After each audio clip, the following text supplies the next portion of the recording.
నేను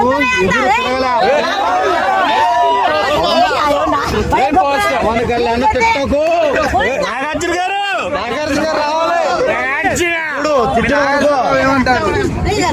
తిట్టిన మనకు పార్క్ బయట నాగార్జున గారు వాళ్ళ కొరకే పవన్ కళ్యాణ్ ముళ్ళేరు ఉపాసం కూర్చొని ఏం వీడియోలు వేసుకోవాలి పొద్దున ఒక బిర్యానీ నేను చెప్తాను, నువ్వు పొద్దున ఏంటంటే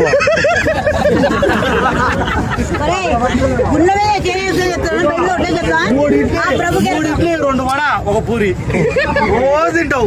మళ్ళా మధ్యాహ్నం వచ్చేసరికి చికెన్ బిర్యానీ ఉంటేనే ముద్ద దిగుతుంది. లోకమే లేదా.